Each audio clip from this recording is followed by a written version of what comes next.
सर्वांना नमस्कार. तर सकाळचे वाजलेले होते 10 आणि आम्ही निघालेलो होतो शिंद्याला. सकाळची सर्व कामे मी पटपट आवरून घेतलेली होती आणि जाताना आम्ही पेट्रोल भरण्यासाठी थांबलेलो होतो.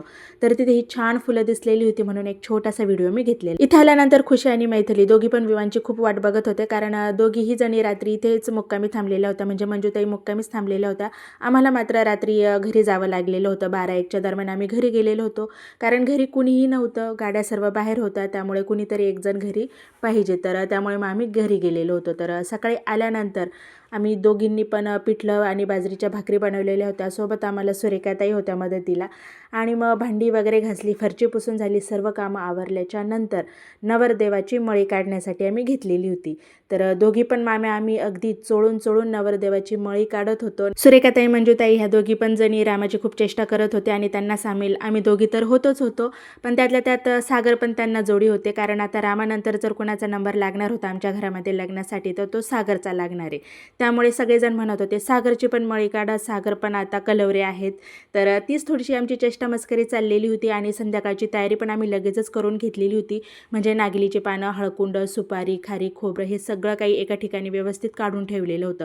त्यानंतर नवरदेवाचे जे हळदीला घालण्यासाठी जे कपडे होते त्याच्यावरची पॅन्टच सापडत नव्हती, तर ती सर्व शोधाशोध चाललेली होती. तर जिकडून तिकडून ती सापडल्याच्या नंतर मग रामा लगेचच देवांच्या पाया पडण्यासाठी गेलेले होते. म्हणजे त्यांच्या इथल्या आजूबाजूचे जे काही त्यांचे देव होते तर त्या सगळ्यांना नारळ वगैरे फोडली आणि मग पाया पडून आलेले होते.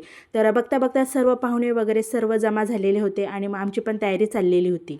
माठणीमध्ये छान पाणी वगैरे भरलं, 5 सवासनींनी हळदी कुंकू लावलं आणि त्यानंतर मग आम्ही सगळ्या जणींनी छान फोटो काढले, व्हिडिओ पण काढलेले होते. त्यानंतर आमची भाची म्हणजे रामाच्या बहीण त्यांना घेऊन आलेल्या होत्या अंघोळीसाठी. तर इथे आम्ही सर्व ती तयारी करून ठेवलेली होती. अंघोळीची पण तयारी केलेली होती आणि त्यानंतर हळद लागणार होती, तर त्याची पण तयारी लगेचच करून ठेवलेली होती. तर इथे पण 5 सवासनींनी मिळून छान त्याची तयारी वगैरे केली, दोरा वगैरे बांधून घेतलेला होता. म्हणजे ज्याची त्याची पद्धत वेगवेगळी असते, तर आमच्याकडे जसं करतात त्या पद्धतीने आम्ही केलेलं होतं. तर ही अशी छान हळद पण नाचवलेली होती आम्ही दोघांनी आणि घरातल्या पण सर्वांनीच हळद नाचवलेली होती. याआधी आम्ही दोघंही कधीही नाचलेल्या नाही आहे आणि सुरेखाताई आणि भाऊ दोघंही कधी नाचलेले नाही आहे, पण रामाच्या लग्नामध्ये आम्ही थोडं का होईना नाचलेलो होतो. सागरने सर्वांना हळद लावण्यासाठी घेऊन आलेले होते हातामध्ये आणि तेच ती मला दाखवत पण होते आणि सगळ्यांना ते लावत पण होते. मग मी पण थोडीशी संगीताताई आणि सगळ्यांना थोडी लावलेली होती. त्यानंतर रामाच्या मित्रांनी असा छान भन्नाट डान्स केलेला होता.